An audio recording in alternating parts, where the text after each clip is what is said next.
man, I got a ton of stuff to talk about. Yeah. Monday can get away from you. Oh, yeah. Gotta watch it. I'm going to watch that Monday.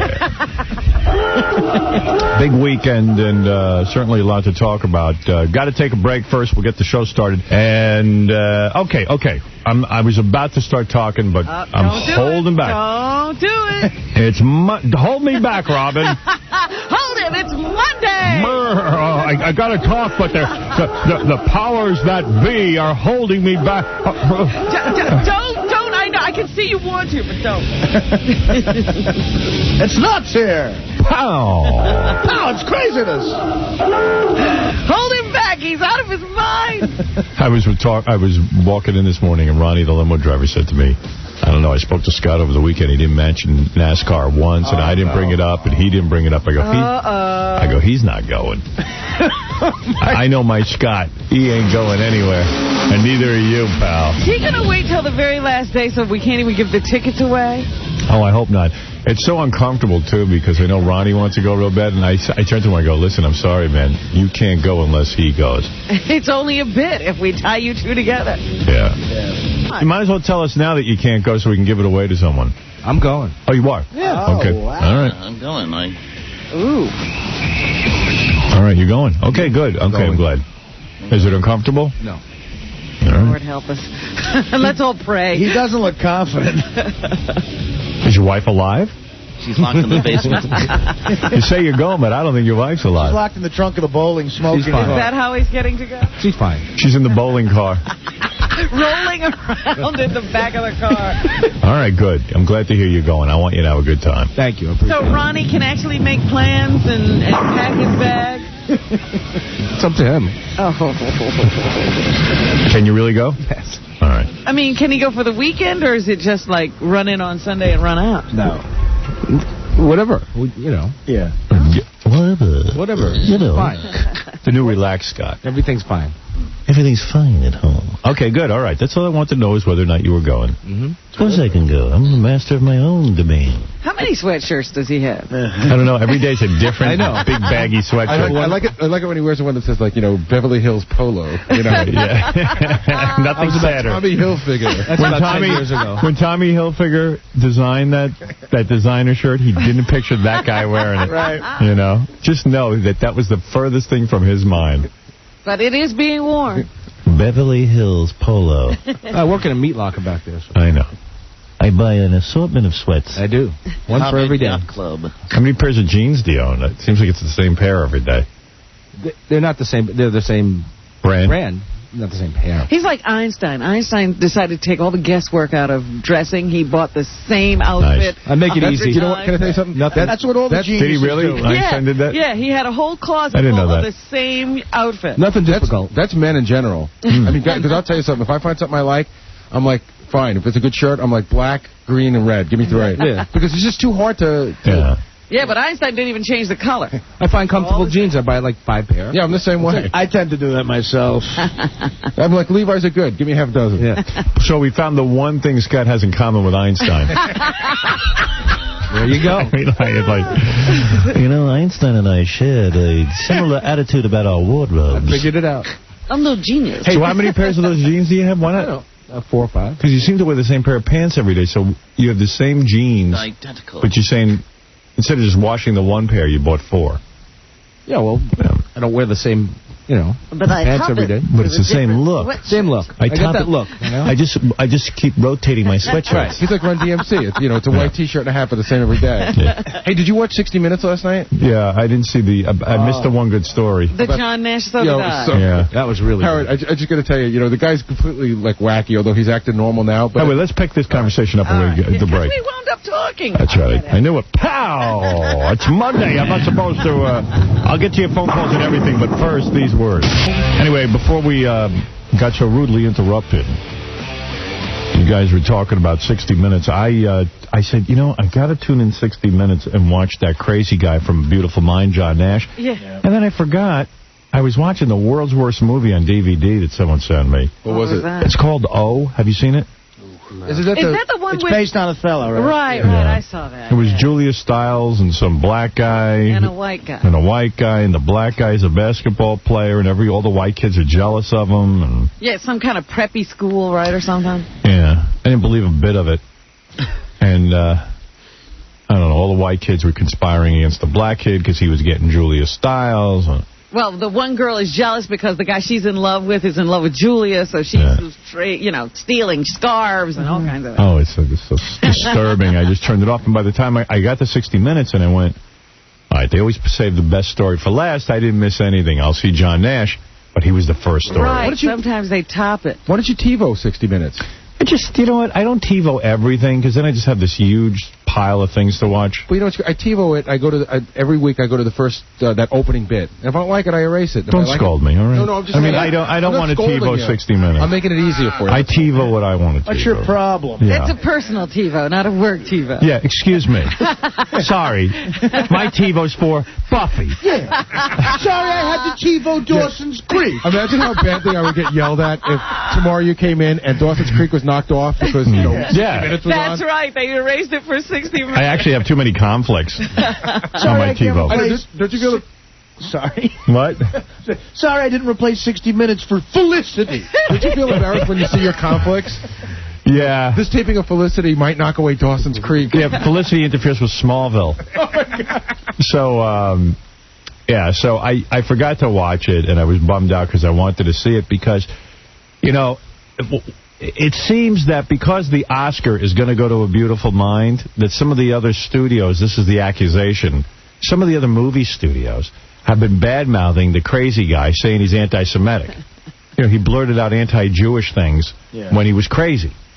And the thing is, well, yes, he's crazy. Insane people do that. Yeah, but he's crazy. It was one of the many guys do. It was one of the many crazy things he blurted out. Yeah, but he said he didn't, though, and then peace last night. So what was funny about it? And then also, they talked about the gay thing. Yeah, he's sort of bisexual or something. But no, his wife said she'd been with him since she was 20, and she's never seen any evidence of him being bisexual. So where did the gay stuff... but the wife never knows. I knew a guy, totally gay, married to a woman, 20-something years. And she never knew? He got busted at a gas station, performing fellatio on a man. That's a bad way to find out. And she read it in the newspaper and didn't believe it. Well, if you've seen John Nash's wife, I'd go gay, too. Well, the funny thing is, they were showing pictures of Jennifer her. Connelly, she ain't. When she was younger, she looked like she might have been pretty hot. They showed a couple of pictures. Right. But, if that's what Jennifer Connelly's going to look like when she's 60, I'm out of the business. Yeah, right. Get out. Get out now. But so at the end of the piece, the big shocker was they introduced you to John Nash's son, okay? Who John Nash is 10 times more sane than his son. Oh, you're kidding. His son also has schizophrenic. Paranoid schizophrenic. He has a PhD. And he also has a PhD, so he's also a mathematical, genius. And he's also crazier than his father was. Wow. So they start interviewing him. He can't even look at the camera. He looks like a blind guy. His eyes are fluttering all over the place. And then his father's giving him advice on how to get sane. And it's just really odd. It's really weird. I'm sorry I missed it. I have it on TiVo. Yeah. I do TiVo. You TiVo'd? Yeah. Like Carl from Sling Blade, the son. Exactly. Did he? But he can cipher, like Jethro. At one point, the father goes, John Nash says to his son, well, I wish he would have more rational thoughts. And the son just starts to go, what do you mean by rational? Oh, He just kept going. Yeah, you think so? Rational thought, rational thought. Isn't this the kid he almost drowned in the bathtub because one of his imaginary friends was taking care of him? Would have been funny if one of the kids starts going, the friggin' Jews, the Jews, the friggin' Jews. And the real John Son, we're trying to win an Oscar here. E equals MC squared, and Jews suck. He admits that he didn't really see anything. That the imaginary stuff was more what he heard. He heard a lot of voices telling him to do wacky stuff. But they all agree. They get his old colleagues now. And they all agree that, he was an incredibly arrogant, pain in the ass. Right. Well, he was crazy and whatever. And what is he really responsible for what he said? And who cares who gets the Oscar? I mean, they can't believe they're drudging this guy out, or trotting this guy out to save the Oscar. I was just reading an article about how there's this whole movement that Russell Crowe doesn't get the Oscar because then he would be on the same footing as Spencer Tracy and Tom Hanks as the only back-to-back winner. And people are angry that Russell Crowe's not that good. They don't want him to be considered that way. Yeah, right. Well, he was great in that film, though. Yeah, but you know what? You would have been great in that Gladiator film. was the worst movie I ever saw in my whole life. Yeah, nobody should have won an Oscar for Gladiator. I like Gladiator, but I thought Tom Hanks should have won for Castaway. Was that what it was called, Castaway? Yeah. Outcast. Castaway. Something like that. Castaway. Castaway, yeah. I got a letter in the mail from In the Bedroom, the Miramax. Yeah, I did too. Tell me to vote for it. Yeah, exactly. They're You begging vote? for votes. Who sent you the letter, though? John and I are, I think, both in the Screen Actors Guild, Yeah. so they just get the list. But it was a nice card with like nice pictures on the front of Sissy Spacek and everybody, and it said, "Hey, please vote." But we don't vote. No, what you got was Screen Actors Guild Award. Yeah, but still. Not Oscars. No, it's a SAG. You guys are douchebags. You don't even know what you're voting for. Yeah, you don't know. No, it was the SAG Award. It's for Screen Actors I Guild. got it. But I'm saying it was only from that film, In the Bedroom. I didn't get any from any but other. that cost them a fortune because they really want to win the Screen Actors Guild so they can win the Oscar. Yeah, it's really weird. Who owns that film? Miramax? It's really funny. They put out like 40 films last year, and a lot of them were up for Academy Awards, but the problem is a lot of them didn't make any money. That's why they need an Oscar. Yeah. They need it. Howard, I'll tell you something. When it comes to Miramax, if Universal Pictures has 10 publicists, Miramax has 50. You know what I mean? For every 10. Well, whatever they're doing is smart, because they get these awards, and then the movie makes a couple of bucks because people get excited about it. I even see that from the Grammys, that Oh Brother soundtrack went to #1. I know, that became... And what is that? Oh, that's crazy. Fred was telling me it's pretty good, but I didn't know exactly what... I'm not even sure what... It's bluegrass? It's bluegrass. Isn't that like the beginning of the Beverly Hillbillies music? Yeah, that sucks. Well, the single's great, though. The one that George Clooney sings, like in the movie. George Clooney sings? Well, but he's the one who sings. Yeah, he lip syncs it in the movie. That's the one that George Clooney sings. You listen to John, you get all wrong information. I don't mean really sing. I mean in the movie. He lip syncs. Yeah. He lip syncs in the movie. That's where you communicate that he's not really singing. Sorry. Yeah, I mean, Sorry. Sorely? it's surly. That's early, see? All right, anyway, so there's a whole bunch of stuff to talk about. I don't even know where to begin. Well, I could begin somewhere. Go ahead. I lost my shirt on Boston University. Oh, yeah. Your alma mater, he voted. Your alma mater. Yeah. You were telling me that was a great bet. I got my ass kicked, man. You bet Boston University? I got 24 points. It was 24-0. And they lost by 40. Ooh. You put down a dime? Yeah, I put down a dime, yeah. Yeah. But I'm up money on the other games.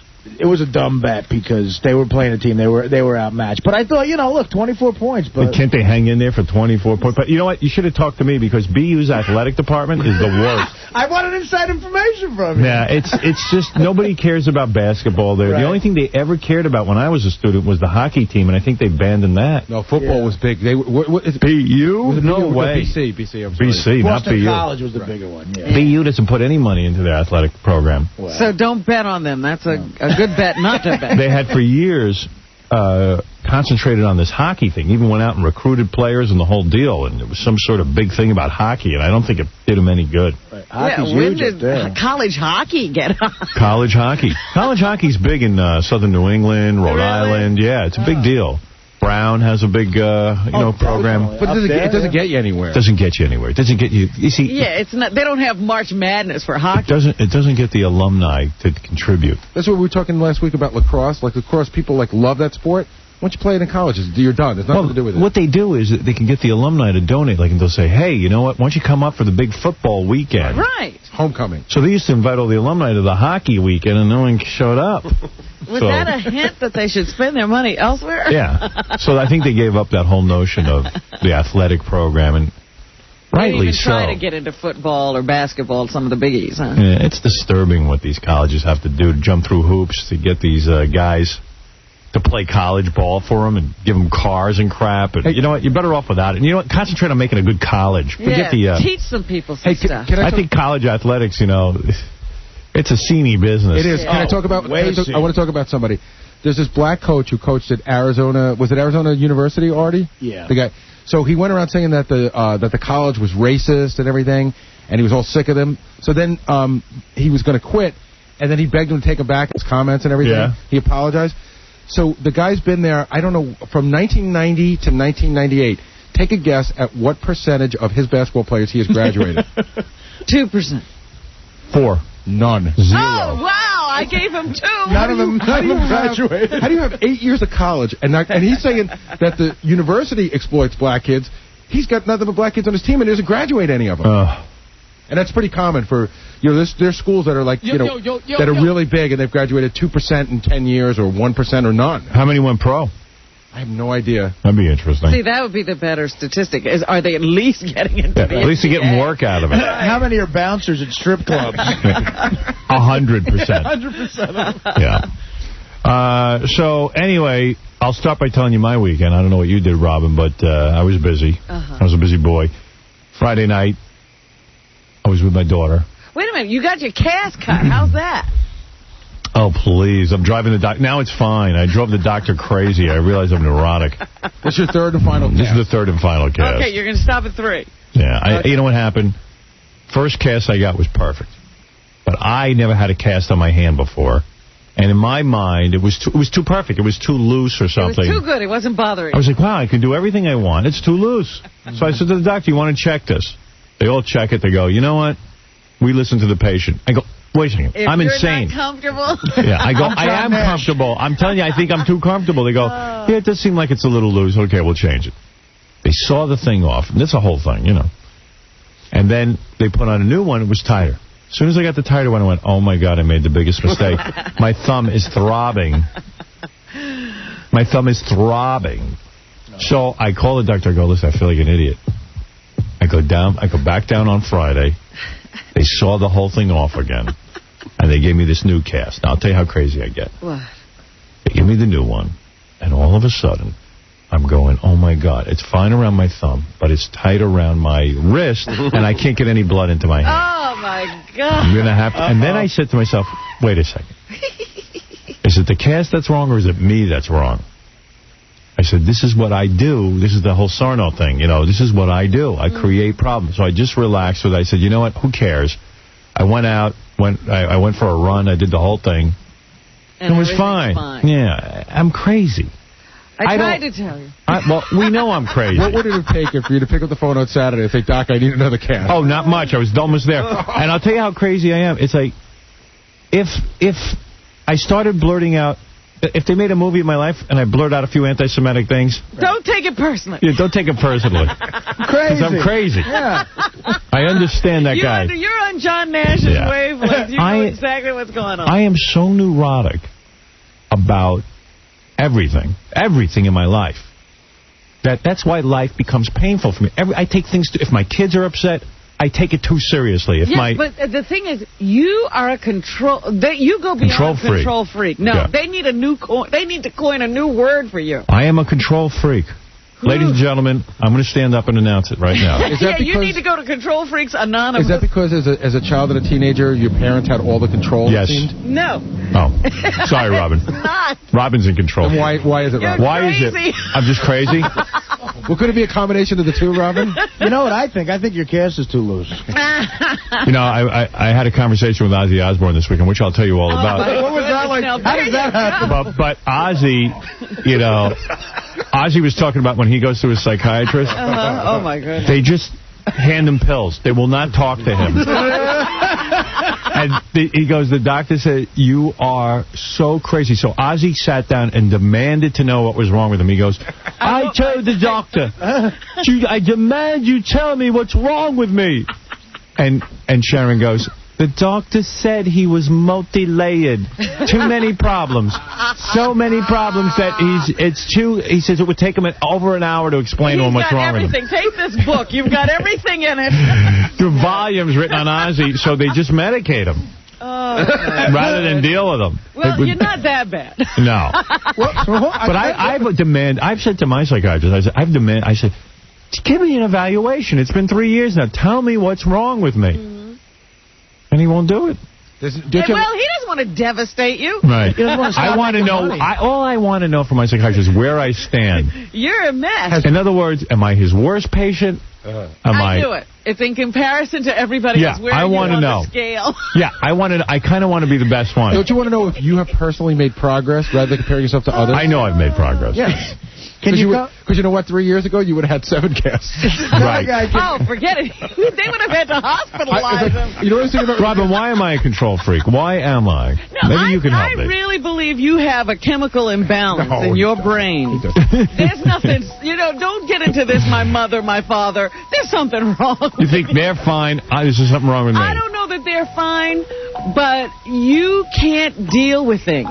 Yeah, I can't. You know what the deal is? I can't. You can't deal with any... Everything stresses me out. Wait, but like I remember going back maybe 10 years ago. Remember you had your hair dyed jet black? Yes. And then it was 5 days of lightening it, darker, strip it out, this and that. It was just like, sometimes you just deal with it. I shouldn't do anything. You should change the thing. Right. You should have just gone, you know what, my hair sucks, it'll grow. You know and why I'll deal that with it. cast may be a problem?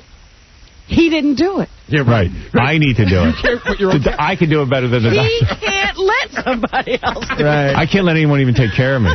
You're multi-layered. You need to perform your own brain surgery. Yeah. I got into a whole thing with the shrink how I can't let anyone even take care of me. Right. Because... You don't trust him. Yeah, I don't. I don't trust anyone. In fact, People mess up. Yeah. You know what your line is when you do that? Because John and I have been the victim of it a lot. You go, I don't understand how you can mess this up. It's so obvious, for God's sake. It's so obvious. It is. It's obvious. I don't even know what you messed up, but it's obvious. No, but it could be anything. Everything is obvious. It's so obvious. Meanwhile, I'm the worst. I'm the worst at everything. Yeah. It Trust never me. occurs to you that you can't do everything. I can't do a thing. That's the funny part of it. There's something so wrong But with me. you can tell everybody else. I'm so exhausted from living. You know what? Robin's right. You're not chemically imbalanced. Yes, she is. No, you're not. Yes, she is. Yes, her. What? Well, You're obsessive. Obsessive is the chemical imbalance. There's a problem with his brain. Well, whatever. When you guys debate it, I'm going to go on with the show. Never mind my brain. Yeah. Gary doesn't want to think about Wait, it. hey, Howard, has your psychiatrist ever, said to you that you should have to take some medication? No. Oh, never? No. Never. In the grand scheme of things, when you're out with Ozzy, don't you feel much better about yourself? Yes. You know you're not that bad. You know what, though? I know I am, but because Ozzy doesn't care about anything. I do. Well, that's his, but he has a different kind of Crazy. problem. Yeah. Your problem is trying to control the world. Yeah, but Yeah. Ozzy seems like he is a more fun crazy. Oh, yeah. There's nothing fun about Howard's crazy. I mean, not caring Please, when about Ozzy, having a clear head. I don't know what Ozzy did to himself, but apparently Ozzy needs to get up and go to the bathroom Here's what happened. Ozzy and I, Sharon Osbourne called me about 2 weeks ago and said, Ozzy and I would like to take you out to dinner. And I was like, great. I had made plans with Stuttering John. I was taking Stuttering John to dinner. Uh-huh. So Ozzy wanted to take me to dinner. I said, hey, we're with Stuttering John. Okay, so the 6 of us will go to dinner. So it was me and Beth, Stuttering John and his wife, and Ozzy and Sharon. Uh-huh. So, I don't, we make reservations for 8 o'clock. Nobu, of course. Ozzy likes Nobu. Everyone likes Nobu. Who doesn't like It's easy, Nobu? right? Yeah. And I said, and how often does anyone buy me dinner anyway? So this will be nice. You think Ozzy can afford it. And the premise was that they wanted to get together and also thank me for coming up with the idea for their TV show. Mm-hmm. Which I still have not seen. That's nice. Yeah, I mean, that was really nice. Yeah, it was. That's a cool thing. Finally, somebody thanks you. Well, it was embarrassing every time Ozzy was like, Howard, we just want to thank you for coming up with the idea. And all I wanted was acknowledgement. And when he gave it to me, I was all embarrassed. I was like, please, please, please. Yeah, you couldn't take it, right? I couldn't. I couldn't take the thank Now you. tell me there's not something wrong with it. I would have preferred to tell him, how dare you rip me off. You love being angry. I do. But anyway, Ozzy's a good guy, and you know what? If he's happy about the show and all that, and whatever. All right. Okay. So, John's there on time, we're there on time. Ozzy didn't show up till about 8:35, 8:40. What time was the dinner set? 8 o'clock. Okay. He says, we're driving around in the car. We left the hotel at 10:06. And Sharon goes, no. Yeah, he goes, Sharon goes, Ozzy, no, we left 10 to 8. Oh, no, we left 10 to 6. We've been in the car 2.5 hours. So I go, he was staying like right uptown. She goes, no, it took 45 minutes to get here. He thinks he's in the car for 2.5 hours. And I go, Ozzy, Ozzy, I said, you probably didn't take the West Side Drive or whatever down. Not that I know where I'm going. Right. But he went the wrong way. He went through all the Midtown traffic. No, wait a second. Ozzy doesn't actually physically drive, does he? No, he had a car. Oh, please. Ozzy thought we were in Indiana having dinner. Wait, it gets better. It gets better. Wait till you hear this story. Get prepared to laugh. Get your tissues out or whatever it is. Oh, my goodness. So Ozzy walks in, and he's Ozzy, It's great. Everybody's like, oh, Ozzy's here. Everyone's all excited. Yeah. And Ozzy looks very Ozzy-like. Right, he always is Ozzy. He wears like tons of jewelry. Crosses and gold, all kinds of gold and platinum. I realize that stuff's expensive he's got. You know, you think it's junk, but... No, he's got, it's diamond encrusted, some of it. Yeah. Oh, my God. He's got a bunch of necklaces, like 10 necklaces. Yeah, like Elizabeth Taylor walked in the room. Did he have the big cross in the middle of his chest that he always wears? He had like a necklace, just made of crosses, like little crosses. Wow. Yeah, tons of and jewelry. what is it with the crosses with Ozzy? Yeah. Because he's the devil and he's wearing crosses and it's wrong and whatever. Who knows what? He's the Blizzard of Oz. You can't make sense out of the Blizzard. Yeah, he's the Blizzard of Oz. And he has the black nail polish on the one finger. It's a whole Satan thing. So, is he wearing the makeup? Does he put on makeup to go out? No, he wasn't wearing makeup. He just wears his dark glasses. He looked terrific. And Sharon looks amazing. I saw pictures of them for the promotional show. She now looks like a model. She looks terrific. She's beautiful. Beautiful. She looks terrific. So they sit down, and the second Ozzy sits down, he has to go to the bathroom. He must have gone to the bathroom. Gary was at another table watching. He went to the bathroom 11 times in 7 minutes. Robert, it looked like... 7 minutes? Robert, I'm telling you. It looks like that game where the duck goes back and forth when they go to the carnival. Ozzy's up, he's back, he's up, he's back, he's up, he's back. Oh, my God. What's he doing? He's peeing. He's got to pee. No, he's not doing coke. No, he's not. I'm telling you. Yeah, because you know what you think immediately when that happens. I was in there once with him, and he was just peeing. Yeah, he's peeing. And he pees every time? Well, I'm just saying he's got tons of stuff going on. But if he's that medicated, he might have to, maybe the water goes right through him. And who knows? How could he have a drink in 7 minutes when he's always up? Maybe he doesn't have any kidneys anymore. So, when you go to the bathroom at Nobu, and I've asked Richie about this, who runs the place. I've said to him, in the bathroom they have like these like white noise sound effect, like like it almost sounds like the ocean, going back and forth. It's like that's what it sounds like. They keep that sound effect on, and Richie said it's so that like when you go to the bathroom, there's a lot of noise in there or whatever. It's an effect, I guess the women's room doesn't have it. The men's room has it. Yeah, I was going to say, I don't remember this. I like it because I don't like people hearing what I'm doing. I guess they don't want you to walk in the bathroom and hear guys farting and dooting and, you know what I mean? It just ruins your experience. They're trying to help. So anyway, Ozzy comes back to the table and he says, Sharon, what ocean are we near? So I go, what did you say, Ozzy? He goes, what ocean are we near? So he goes, I was in the bathroom. I climbed up on the window to open the window to see the ocean. I hear the ocean. So Sharon doesn't know what he's talking about. I go, Ozzy, and I don't know what he's talking about at first. I'm going, Ozzy, we're not near any ocean. What are you talking about? He goes, no, you can hear it. I go, Oh, Howard, come on. I go, Ozzy. He heard the sound effect in the bathroom. And there's no window. I don't know what window he was trying to open. The bathroom? There's no window. He says Ozzy is missing everything. Is that what you're telling me? Yeah. Ozzy's the best. You're telling me that's not a fun kind of crazy? Come on. Ozzy's the best. He's trying to find a window. He's missing everything. He's looking for the ocean down at Nobu. In the bathroom. Because he can hear it in the bathroom. Oh, my God. And how many times has he been to Nobu? Oh, never. No, this is his first time in New York. I think every time is the first time. Yeah, in Japan. He's touring all the time. He didn't know where he is. He was saying he just got back from Korea. Yeah. He was like on the parallel, whatever you call that, the 38th parallel or something. Was it like a USO show? Well, I don't know, but he's out doing work all the time. All the time. He never stayed home. Yeah, he'll tell you. He says he's got to work. Well, Sharon spends money. He shouldn't know where he is. So then, I was talking finances with them the whole time. I go, Ozzy, you got to put away some cash. Sharon, I want to put away some cash. And she goes, Ozzy, you don't know what you're talking about. We're bad with money. You got to put away some money. And Sharon's like, Ozzy, don't worry about it. She keeps buying houses. And I'm like, Ozzy, you're an adult male. Why don't you put away some money? Why don't you take care of the finances? Oh, please. He goes to Sharon to do it. He thinks he's near the ocean. I didn't know how Howard could understand them. Like, half the time I'm going, what did you say? I'm totally into Ozzy speak. I love Ozzy. I could listen to him all day. Oh, he was funny as hell. He made me laugh so hard at one point. He made me laugh so hard. I'm trying to remember what it was he said. I remember, but I don't know if you want it. It was something about psychiatrists or something.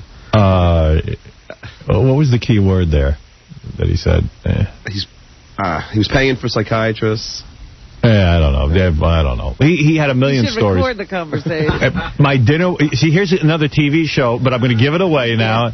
My dinner with Ozzy. Yeah, just have different people go to dinner with him. That's an episode. Right. But anyway, it was great to see Ozzy. Oh, and then this is really weird. So Ozzy says, I want to, he says, dinner is on me. I want to thank you for giving me, and I go, Ozzy, not necessary. You're feeling bad now. He has no money. Yeah, after he told me he has no money. So I go, Ozzy, no. But I'll tell you, quite frankly, very few people ever take me to dinner and pay. I always end up paying somehow. So I was I thought it was very nice that he was taking me to dinner. Absolutely. All right. So Sharon quietly gets up from the table. I know what's going on. She's going to pay the bill. She goes off to pay the bill at Nobu. Right. She goes and finds the waitress. She comes back. She goes, the waitress won't take my credit card. I go, what's wrong with your credit card? She goes, no. She said Howard won't hear of it. Oh, my goodness. At Nobu, they won't let anybody. Listen to this. The waitress decided that Sharon, I don't know where the waitress got this from, but they go, no. You're Howard's guest. He's paying. Oh, dear. I go, this is my worst nightmare. Now I can't say to Sharon, no. Even if you made the reservation, somebody else could pay. Yeah, I think Richie must have said, don't embarrass Howard by letting anyone pay. I mean, I can't win. Oh, my goodness. I can't win. Can't. That's weird. I really can't win. You can't. The waitress can't come over and say, Howard, is it okay if she pays? I would have said, yeah. No, take the credit card. There it is. Yeah, take the credit card. Why is she making decisions? If Sharon wants to secretly pay, let her. I'm so angry. I want Richie to reimburse me the entire cost of my meal. How many times, you eat out a lot, how many times in the last year has somebody offered to pick up the bill? Once, Ozzy Osbourne. No, I mean, it never happens. It never happens for me. Wait, I offered. Oh, get out of here, John. Well, I resent that because I would have taken you to dinner. You couldn't make dinner, and I bought the tickets. Robin, it's not even about... Like, John will go, oh, let me get it. It's when someone says, let me get it, I get the bill. Sharon went up, but Sharon went up to the waitress and said, I want to pay the bill. The waitress goes, no, it's an insult to Howard. Your money's no good here. Your money's no good here. I'm like, where does she go? Why did she decide who should pay the bill? So wrong. Oh, my God. I am so furious. I've never heard of that happening. Uh-oh. And listen, I don't mind paying the bill. But not the point. The exactly. restaurant shouldn't be determining what's going on. Oh, I got so pissed. I wonder why that happened. Like, I wonder who sent down the edict. It had to be $1,000. It has to be Richie. Was Richie there? No, but I'm sure. God, I've never heard of that. Can you imagine the waitress going, no, you're Howard's guest. Put your money away. Howard's paying. Yeah. She rejected their credit card. I'm sure they're going, for once, the guy's going to pay for it. So she comes back, they won't take my credit card. I go, yeah, Sharon, that's right. What is I going to do? Jeez. It had to be like at least $1,000, right? I mean, yeah. Like after that, yeah, you got to pay, right? Bloody embarrassing. Well, I mean, my God. It's like it was a lot of money. I leave a good tip. Now, you know me. I don't leave a bad tip. I'm a Lucian. So I want Richie to reimburse me the tip and everything. Yeah, because he ruined your evening. Oh, man. So then John says, after dinner, we got to go down to Brooklyn and see Fred's band, and Julie Slater's opening up for Fred. Yes, that was Saturday night. Yeah. Saturday night. I said, I'm in. Count me in. Because you got to see Fred, because when he gets up there, he won't look at the audience. I go, you're kidding. Who is he? He doesn't look at the crowd. The guy from Pearl Jam does the same thing. Yeah. Eddie Vedder. Did you know I was there, Fred? No, I found out afterwards. He doesn't look at the audience. Look out. No, I thought you saw me. I can't see it. It's like there was a light coming from the side here. Oh. Which was like, like First you got to open your eyes. Wait, what's going on? I saw some people. I didn't see you. So I went to go see Julie Slater because, I mean, it was great seeing Fred, but I figured, hey, let me see what Julie Slater's up to. Because I always see her in the hall. She goes, are you going to come see my band? Are you going to come see my band? And I'm like, hey, could this be any good? Fred, you feel funny saying she's bad? Or No, she's got a pleasant voice. I got a mouthful of raisins, I'm sorry. Yeah. What does that mean? What kind of music does she do? I would say kind of a cross between Jewel and Melissa Etheridge or something. Oh, I would have liked to have heard that. You didn't get to see her? We got there. She just finished her set. I said, go back up. Believe me, this place, nobody would have cared. Exactly. Where were you? We were in Brooklyn. There was 7 people in the audience. Kosovo. Yeah, we were in Kosovo. See you. Fred, what was that joint? I'm not sure. What's the name of that place? It's called Red Hook Blue. Red Hook Blue in Brooklyn. How did you And find it's a nice it? club, but it's in the middle of nowhere.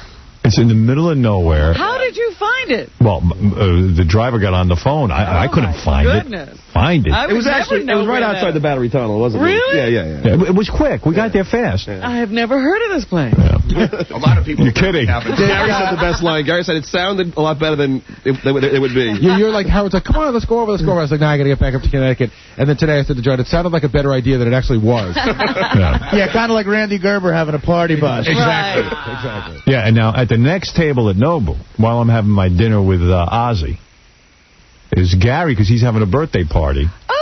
It's a really birthday. It's just a bunch of friends get together. I wouldn't say it's a birthday. I got to get you a birthday gift. Do I get you a birthday gift? Oh, I don't. Good. All right. And it wasn't a birthday party. Yeah, well, anyway, so he got some of his, his Connecticut friends. They came down from the burbs. Yeah, Gary lives in. I rented a limo, actually. Gary lives in Connecticut. Bridge and tunnel people. Yeah. They're all going to have their big night in the city. Right. It brought me back a nightmare like you wouldn't believe. Oh, but dear. anyway, so Gary was there with his beautiful wife Mary, and they had a table of their friends, and Ross and Melissa. Okay. And so I'm so consumed with Ozzy because Ozzy He takes up all your energy. Ozzy takes up. I got to tell you, I was drained after dinner. He was, because you know what, Robin? Howard was talking to Ozzy the whole time, Right. and it was me, Beth, and Suzanne. Trying to talk to each other. Yeah, because it was Howard, because you can't understand Ozzy. Well, what's funny about that is, so I try to include them in the conversation with Ozzy. I go, John's wife is producing a play. Uh-huh. She wrote and directing a play, okay? I go, Ozzy, this is Susanna. She's directing and writing a new play. He goes, oh. He goes, I'm sure it will be great. So he goes, what's it about? So Susanna says to him, this is her conversation with Ozzy. She goes, well, it's hard to explain, but it's a bachelorette party. Can I say that? Yeah. All right. And she goes, and it's, it's sexy. It combines sexy with smart. He goes, what? She goes, it combines sexy with smart. He goes, I didn't hear you. What did you say? She goes, the play. Now she feels like an idiot because it's not really, a great line. Yeah. And she goes, it's kind of sexy and smart. He goes, darling, I can't understand a word you're saying. And he turned his back on her. Yeah, he turned. Oh my God, that's great. That was it. That was the one time. Yeah. Oh my God. What? You know what's amazing about this? I remember years ago, Ozzy was afraid to do this show. Right. And now you're going out and having dinner together. Yeah, well. What an evolution. The greatest thing ever. Yeah, but like I'll say to Ozzy, Sharon and Ozzy go, do you get to L.A.?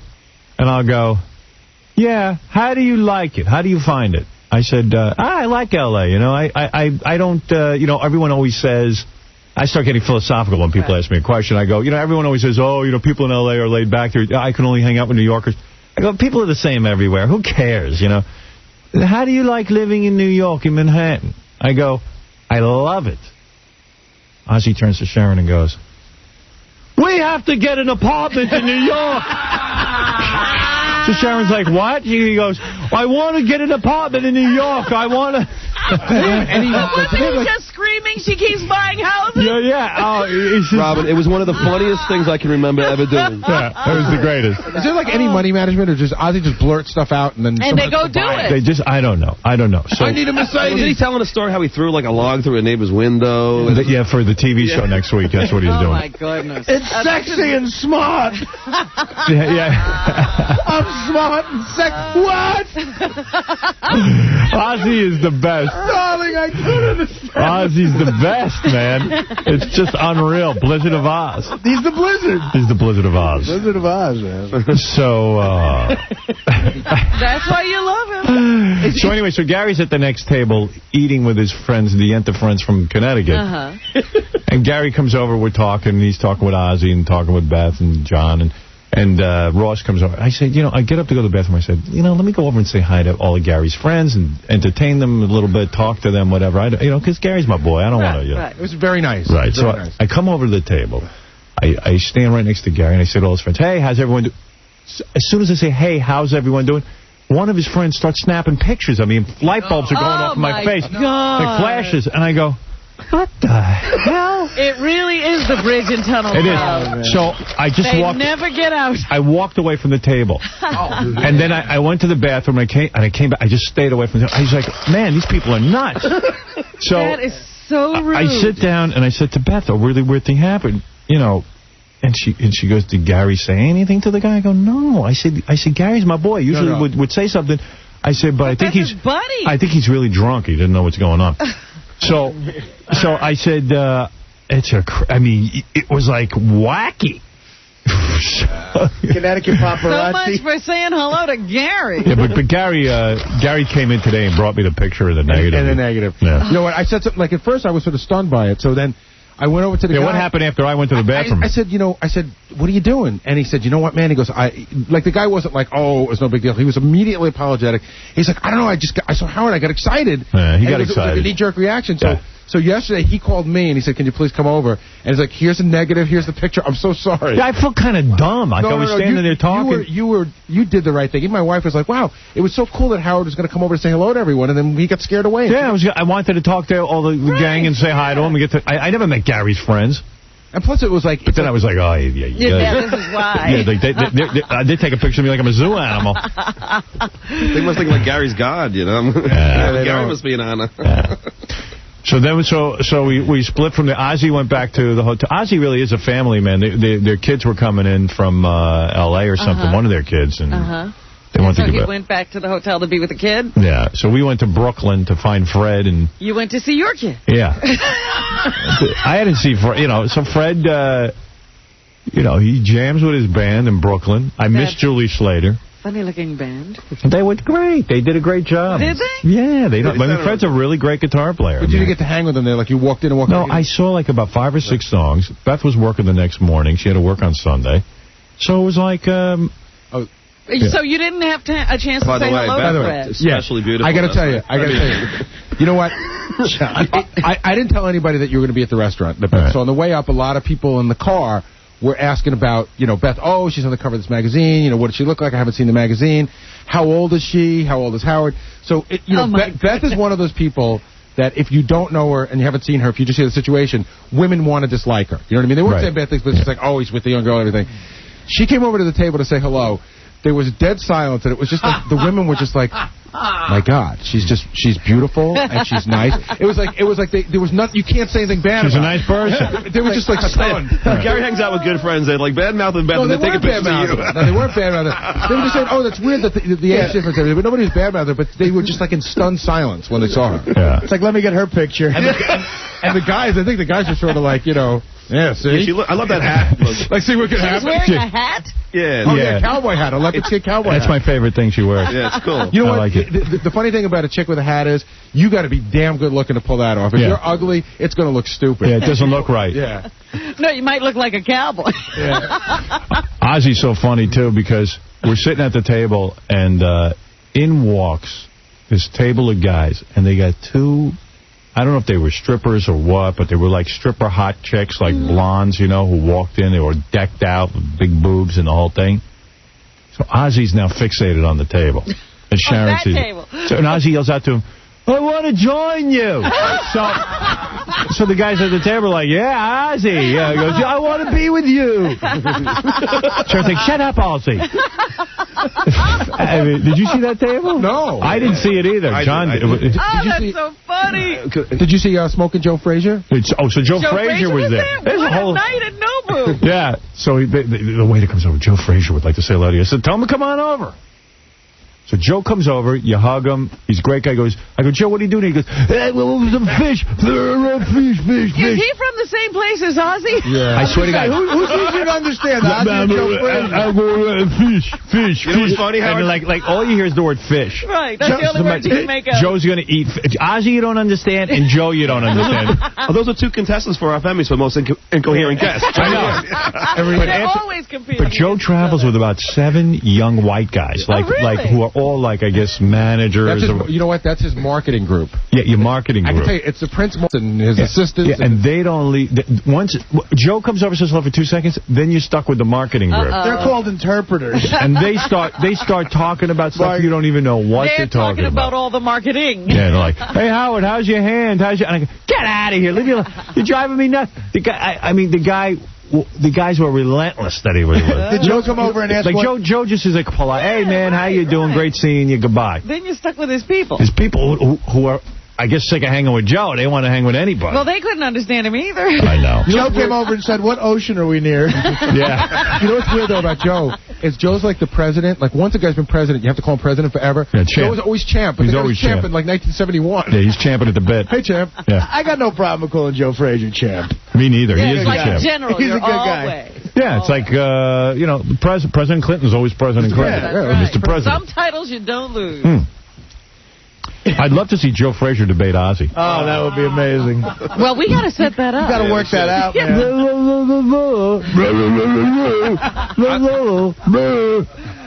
What ocean are we near? I can't.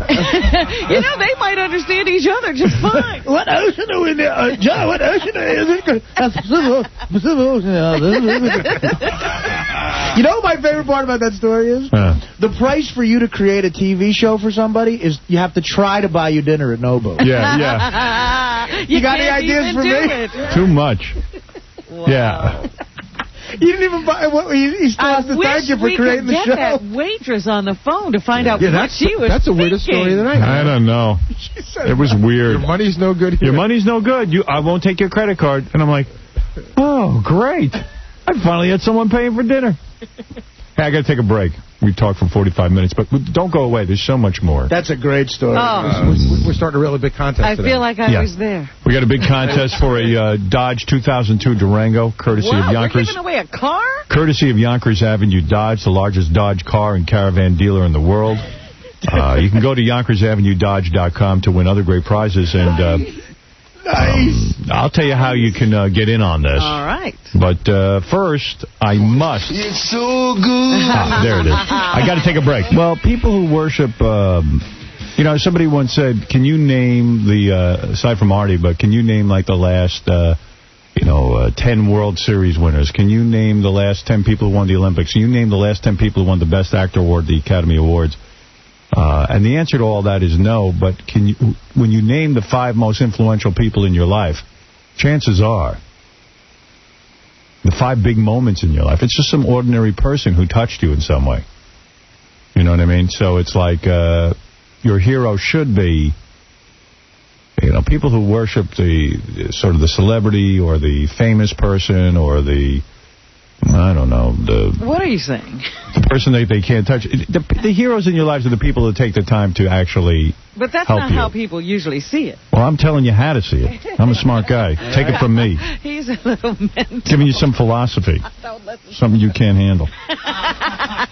Kevin, you're on the air. It's Monday. Welcome to the show. Hey, Howard. How are you? All right. I love Son of the Beach, and I'm really looking forward to next season. What's up with Dominic Barbara? I mean, I think he's being an attorney before he's being a person. He won't wear a bathing suit. He's got all these lists. Did Dominic get thrown off the show?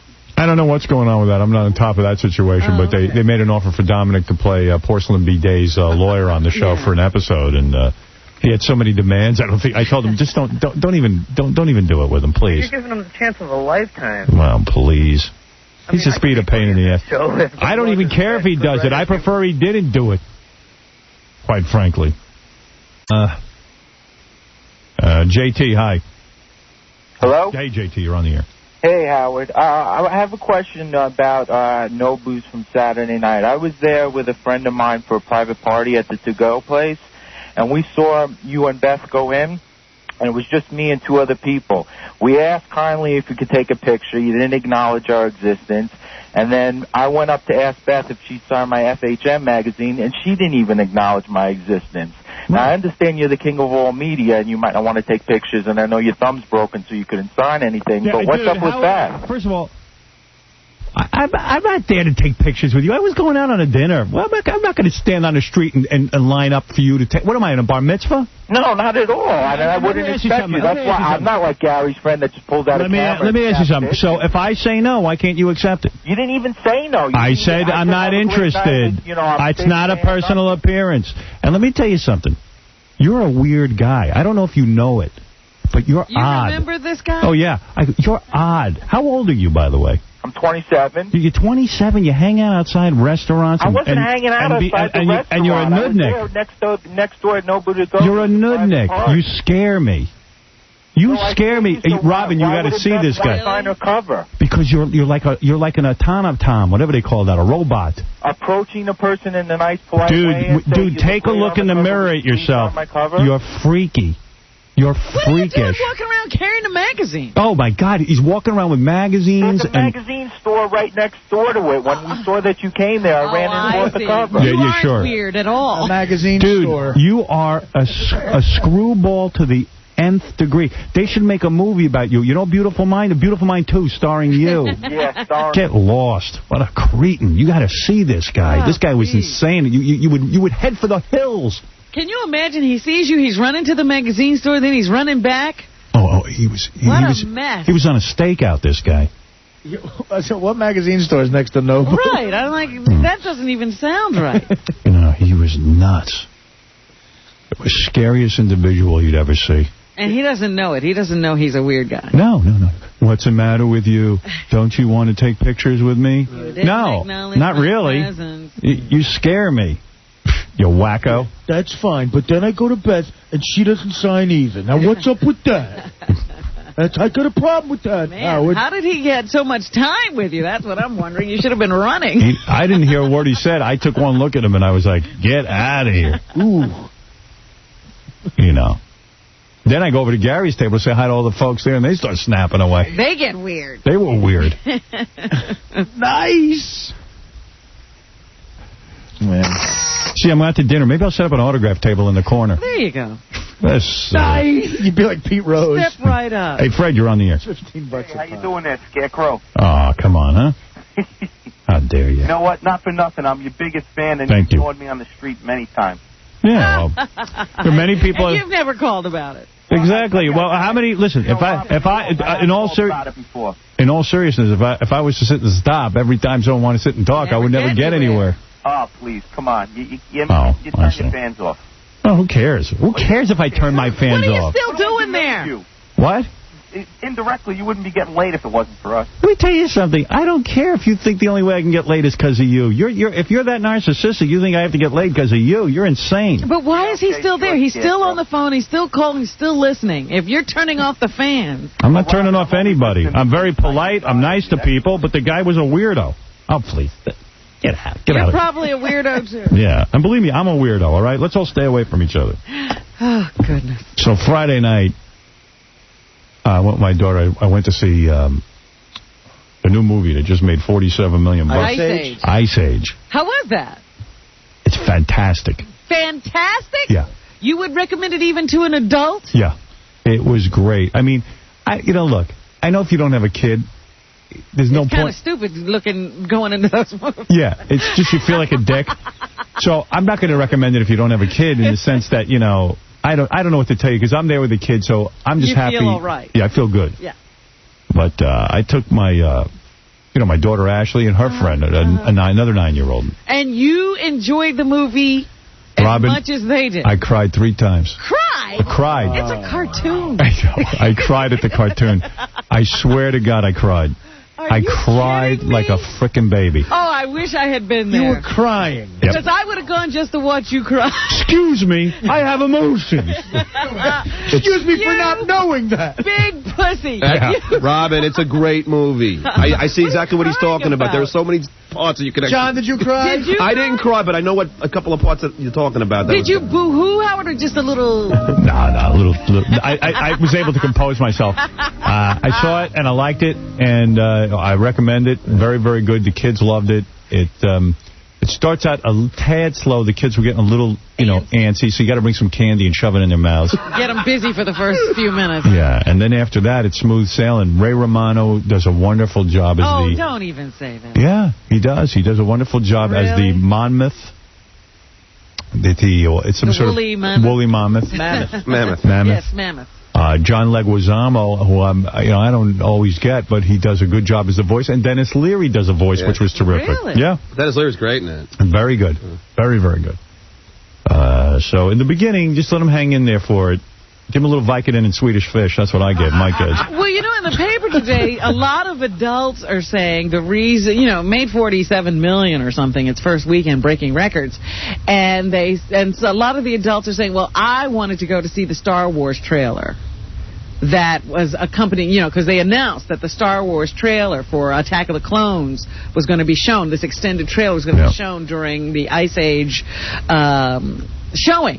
And so a lot of adults said, well, it was like a win-win situation. My kid wanted to see Ice Age, and I wanted to see Star Wars. This movie did well because it's a good movie. It would have made $47 million without the, people need movies to take their kids to, especially good ones. But these are, they said it also attracted people who don't normally go to the movies with their kids. No, don't believe that. All right, I'm just telling you. They're saying that, but they don't believe it. I bet you next week it'll do like 30, 35 million. Yeah, it's good. It's really good. It's a good movie. Now I got to go see it. Go see it. It's good. I hate those kids. I heard Time Machine was bad. Time Machine is okay. It's not great, but looks it's okay. Cool. Showtime was okay. I went to see that. That's the Eddie Murphy, Robert De Niro. Well, let me tell you something. Ice Age was $47 million. Resident Evil was $18 million. Showtime, the Robert De Niro, Eddie Murphy teaming, $15 million, which is not a great showing for it, considering it's these two superstars. Yeah. But really, De Niro is just doing everything, and so is Eddie Murphy. But thank God for De Niro. It wouldn't even be funny with Eddie yucking up and clowning and, the big-eyed, I know. stupid cop thing. Oh, it's so silly. Showtime. Yeah, Paul, you're on the air. Yeah, Howard, I just wanted to say, I saw you at the Penn and Teller show, 2 years ago. Yeah. And intermission, about 100 people lined up for your autograph. You signed everyone's autograph. It was the most unbelievable thing. And I don't mind. Have a private time. I don't mind doing that stuff. If you say you have to. The guy grabs me on the street, my hand's in a cast. He wants me to start hanging stuff, signing stuff. I said, "Listen, guy, I got a bad hand here. I can't even move it. What are you doing?" So I don't care what he says. I can't listen. Not every time can I stop and do that, but I'm not full of myself. Yeah, I'm happy to sign anything. Thank you for calling, because normally the people that did have a good experience meeting you never call. It's only these disgruntled people. Yeah, and there was Michael J. Fox was right in front of you. No one even bothered him. He didn't want to know from anybody, but you sat there. And, you were with a bunch of people. I was sitting there doing nothing. I figured, well, why not? If a fan wants a signature, I don't know what he's going to do with my signature, but fine. If he wants it, let him have it. I'm not... I actually felt bad for you. I'm not uptight. I figured you're out to have a good time, and it's like you're at work again. Let me tell you something. Before or after you got your autograph? Let me tell you something. I didn't get one. Because I wouldn't do that to him. You can never win with your fans. If you sign something, then they come back and say, sign this and then they'll wait till you're a dick. Well, you know what? You're absolutely right, because if you're nice the first time, then they come back with something else and something else, and the next thing you know, they're dialing their phones and putting you on the phone. Believe me, you know what? I'm sure not everyone's gonna think I'm a good guy, and you know what? I'm not out to win. I'm not the prom queen. I'm not running for office here. I don't have to be a good guy. I try to be a good guy, try to be nice to everybody, but sometimes you can if you're in a rush or you got something to do. But who cares? Who cares? I'm not running for public office. I don't have to win. I won already. I'd vote for you. Thank you. All right, thanks for calling. That's very nice. Oh, please. Let me tell you something. When I went to sign autographs for my book, I would sign 25,000 books. I wouldn't leave till the last one was signed. And you still will get a guy who call you up and tell you what a dick you are. Right. It doesn't make a difference. Everybody. Come on. Everybody's out of their friggin' mind. That's why when a guy like that calls up, I see he's a clown. Sometimes these mentally disturbed people come up to me. I gotta run for the hills. F you. Sometimes you don't want to be involved with everybody. Some people are mentally disturbed, I can't deal with all of them. Eric. How you doing, Howard? Hey. You are the man. I met you this past summer at the DFP picnic. Dysfunctional family picnic. I was there. I signed a whole bunch of crap. That's right. I mean, you were in the back. I was chilling with you. There are people come up to you, want you to sign stuff. you know they're just being nudniks. They're never going to... If it's a napkin or wet... A guy comes up with a wet crap napkin, or a guy has you sign like a matchbook. There's no room even for your signature.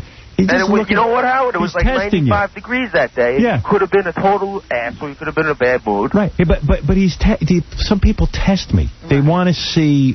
Let's see if he's a good guy. So I'll hand him a piece of turd and see if he signs it. All right, you know what? I got to tell you something. Yeah. I think you left early that day, Howard. I remember one day I was listening to you on the air, like, I don't know, a couple of months ago. You said you wanted to see Blink 182 live, didn't you?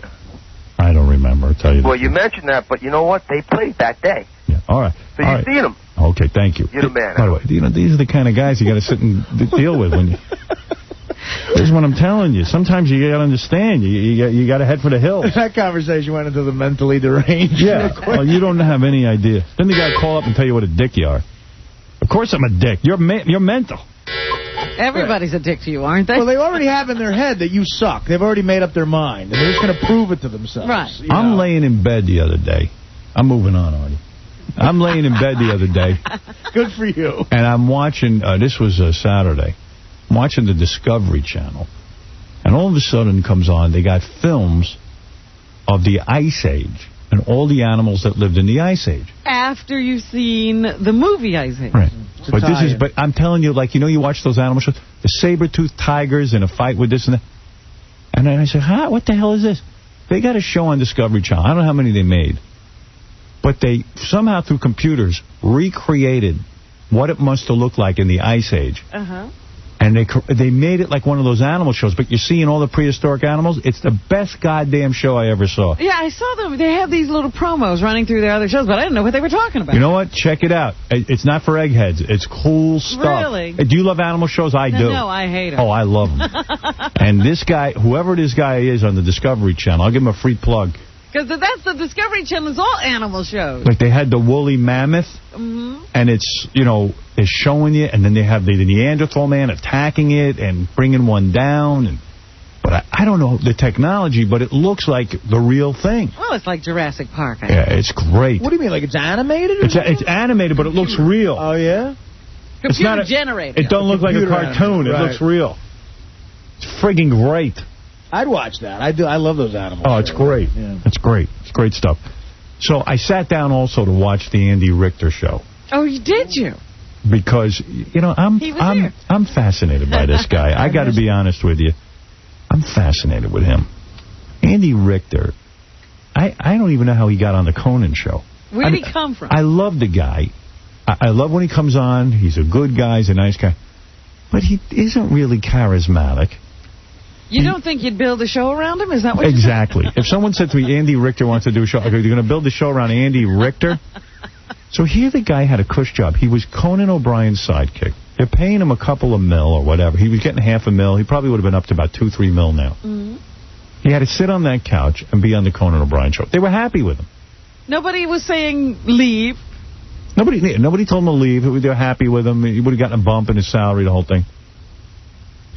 He says, I got to leave. I got to leave the Conan O'Brien show. I got to go do my own thing. I want to be in movies. I want to be on TV. Right. This is stopping me from doing the things I want to do. And to me, doing the Conan O'Brien show, he could do other things. It's not stopping him from doing anything. It got in the way. Got in the way. All right. So in the Bonehead movie of the year, he leaves Conan O'Brien. I'm always amazed by career suicide. It's like David Caruso is running a clothing store now. Do you know that David Caruso is running a clothing store in Miami? Do you realize how hot he was at the time he was on NY? He was red hot. He was burning up. And nobody could get enough of him. He was on NYPD Blue, the redheaded guy. He's running a clothing store in Miami. Had to go, it broke his contract. He had a long-term contract. All right. He said, please let me out of this contract. I got to go do other things. All right. So Andy Richter, he comes on the show here. He left. He did a movie or two.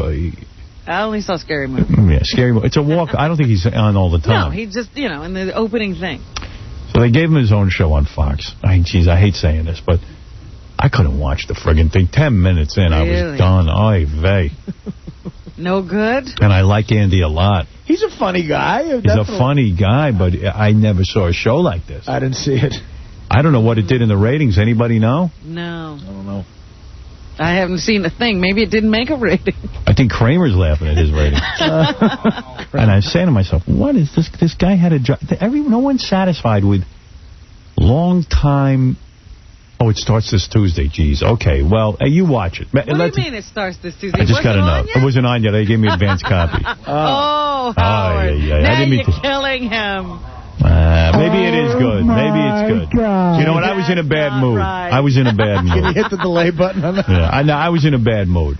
All right. No, tune in. Tune in. It wasn't the TV show. It was you. Yeah, maybe it was the wrong tape. It might not have been Andy Richter, now that I think about it. Guy?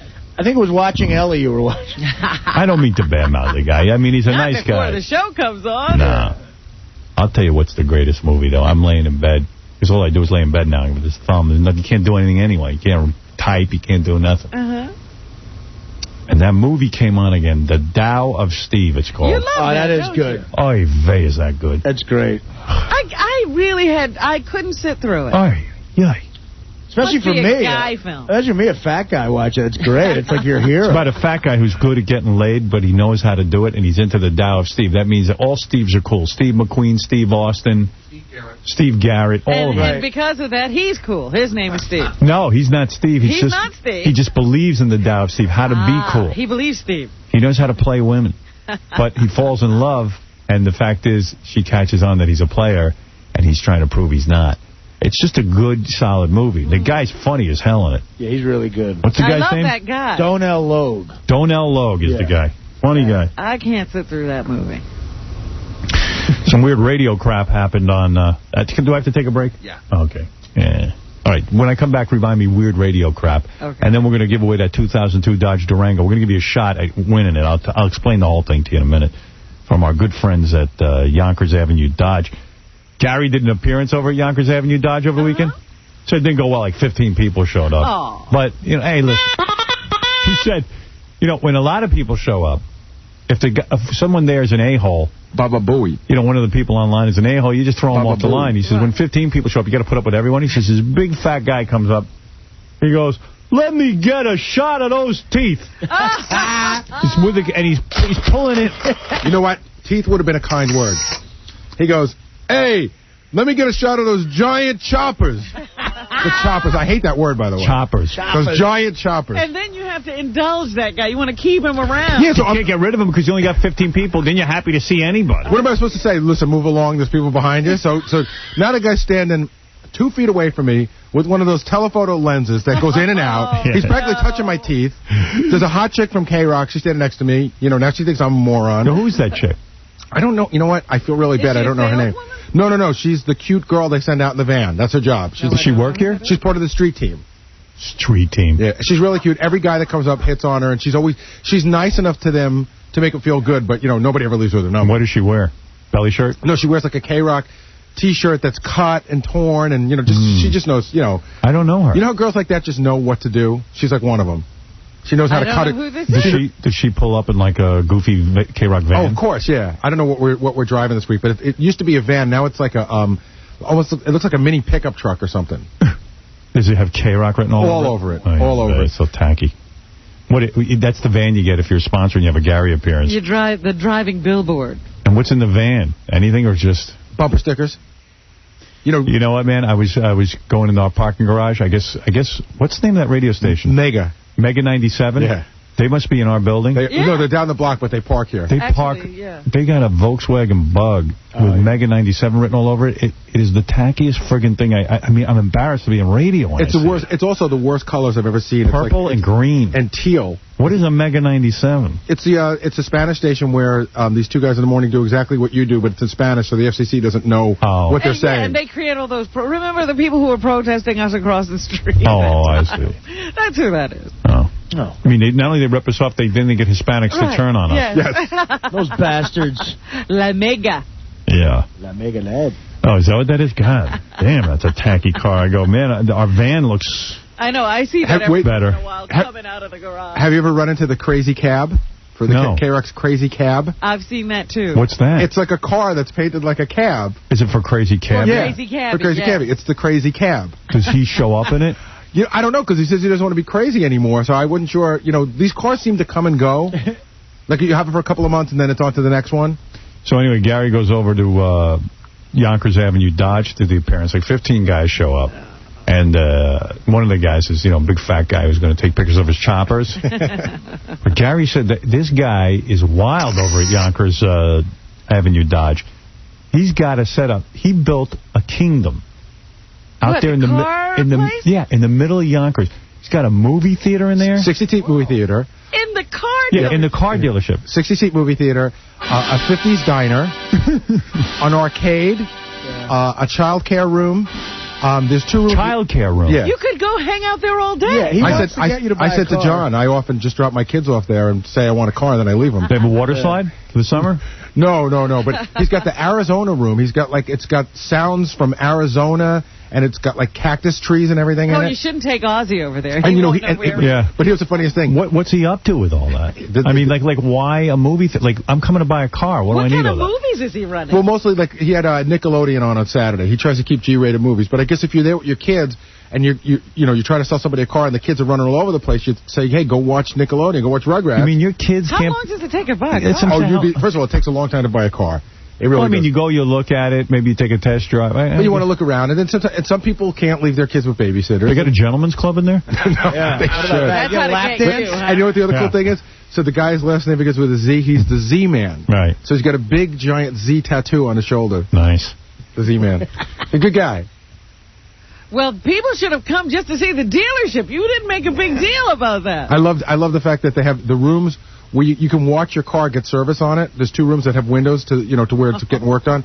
The smoking and the non-smoking. Wow. I was in the smoking room. Yeah. You smoked and watched them work on your car? Well, they weren't working that day, but I could have.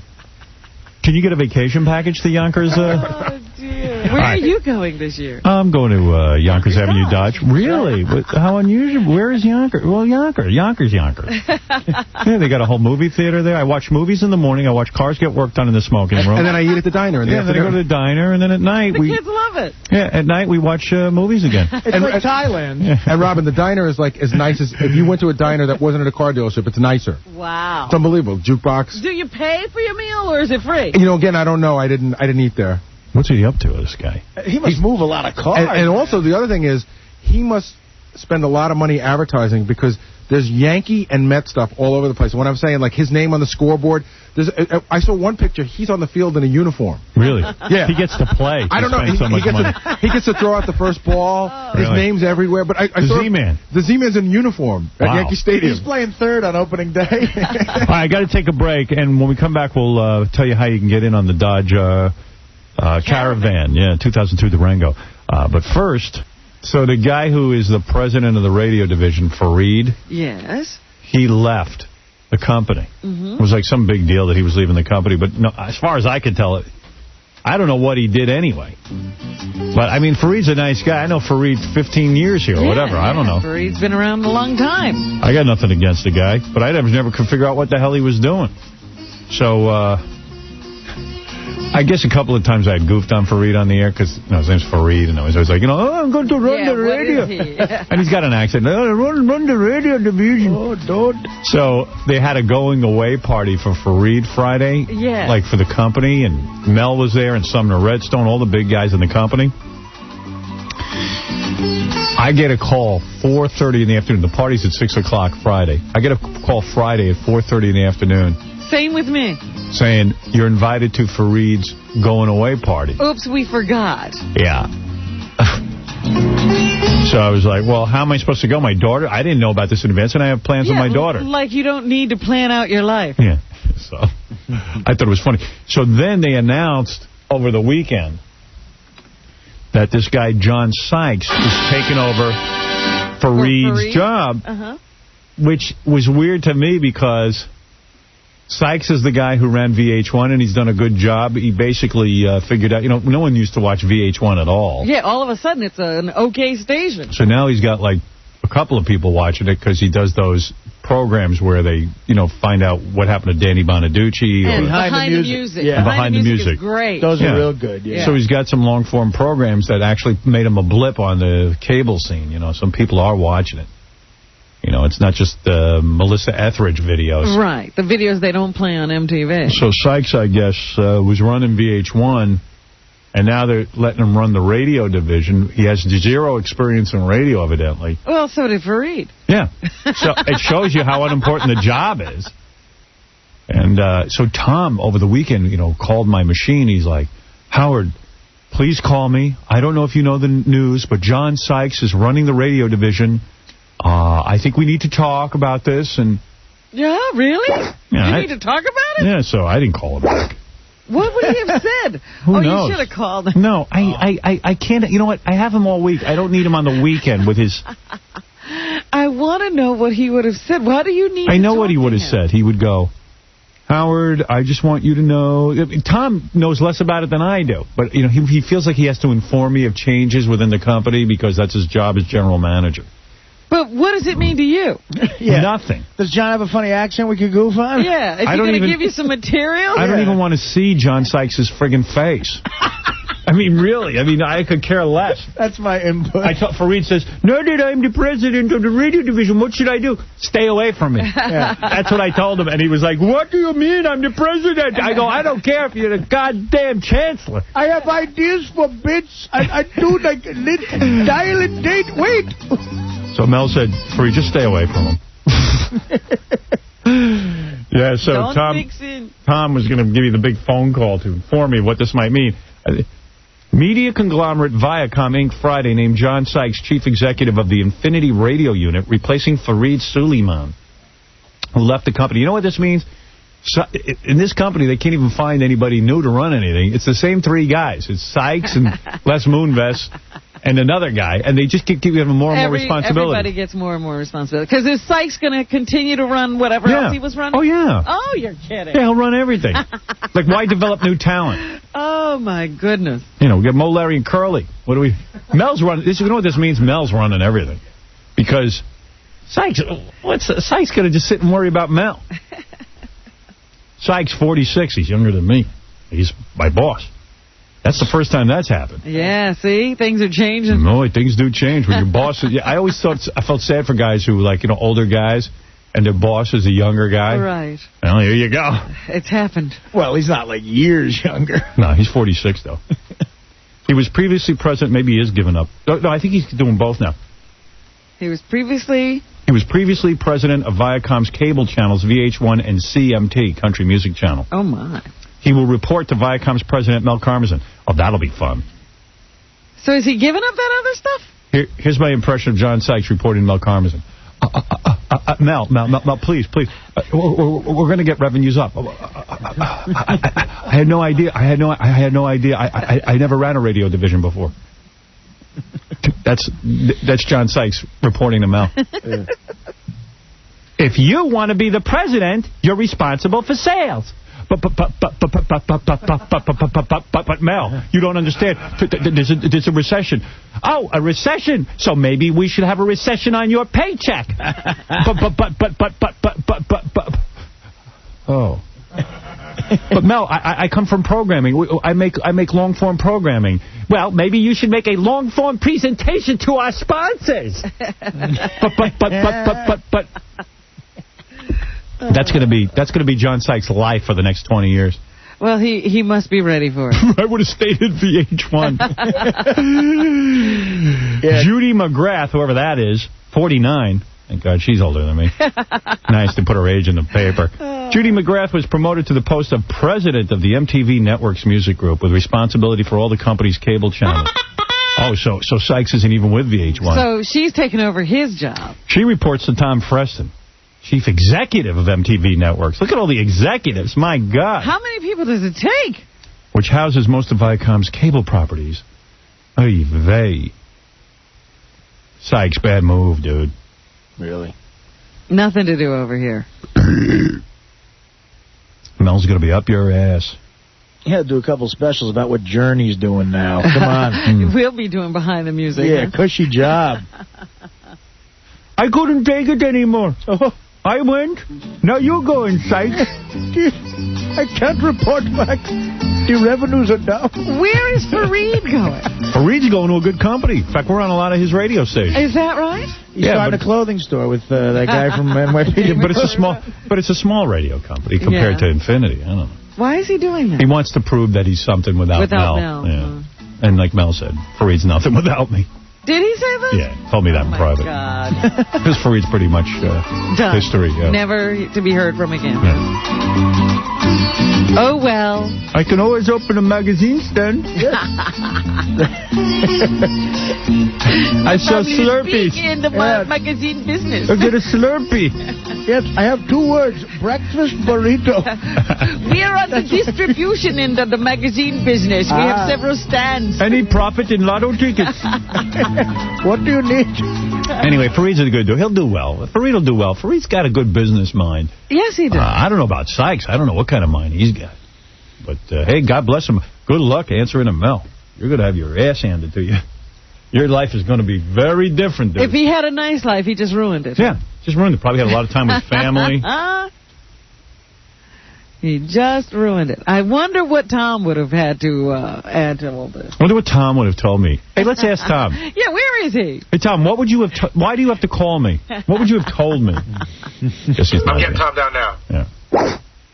Well, just put him on the phone. Tell us all. Okay. How do you do that? Then I'm going to pick someone for the Dodge Durango contest. It's very simple.